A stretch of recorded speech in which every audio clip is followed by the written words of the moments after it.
150 gram കടലപ്പൊടിയാണ് ഞാൻ എടുത്തത്. 1 teaspoon മുളക് പൊടിയും 1/2 ടീസ്പൂൺ ഉപ്പും ഇതിലേക്ക് ചേർക്കാം. ഇനി കുറേശ്ശെയായി വെള്ളമൊഴിച്ച് ഇത് കുഴച്ചെടുക്കാം. മാവ് വല്ലാതെ ഒട്ടിപ്പിടിക്കാതിരിക്കാൻ ഓയിൽ ചേർക്കുന്നത് നല്ലതാണ്. സേവനാഴിയിൽ കുറച്ച് ഓയിൽ പുരട്ടി ഈ മാവ് അതിലേക്ക് ഇട്ട് കൊടുക്കാം.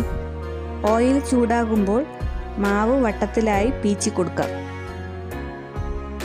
അടിഭാഗം വേവായിട്ടുണ്ട്. ഇനി ഇത് ഫോർക്ക് ഉപയോഗിച്ച് മറിച്ചിടാം.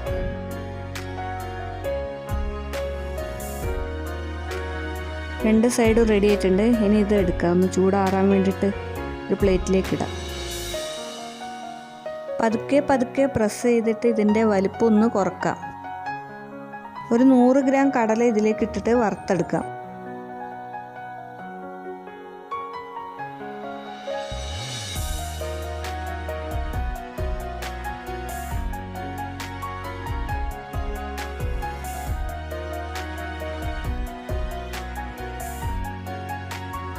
കടലയിലേക്ക് കുറച്ചായിട്ട് ഉപ്പിട്ട് കൊടുക്കാം.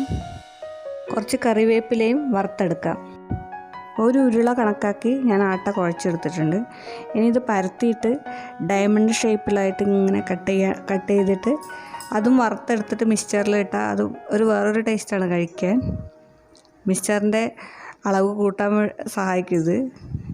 ഞാനിങ്ങനെ ഇടയ്ക്ക് ചെയ്യാറുണ്ട്. എൻ്റെ മോൾക്ക് ഭയങ്കര ഇഷ്ടമാണിത്.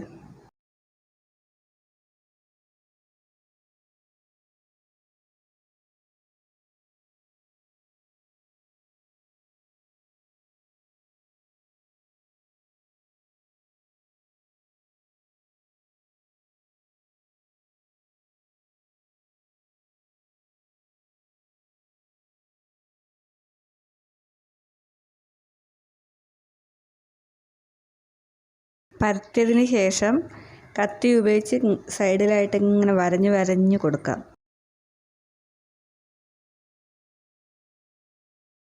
ഇനി ക്രോസായിട്ടും വരഞ്ഞു കൊടുക്കാം. അപ്പോൾ ഡയമണ്ട് ഷേപ്പ് കിട്ടും.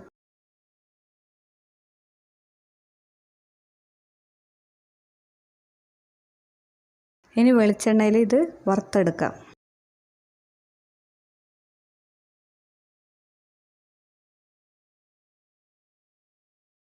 ഇതും റെഡി ആയിട്ടുണ്ട്.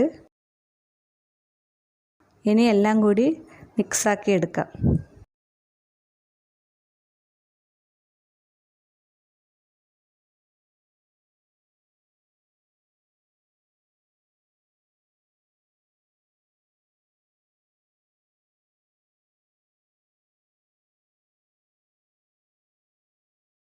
മിക്സ്ചർ റെഡി ആയിട്ടുണ്ട്. ഇനി ഇതുപോലെ നിങ്ങൾ ഉണ്ടാക്കി നോക്കുക. അഭിപ്രായങ്ങൾ കമൻറ്റ് ബോക്സിൽ ഇടുക.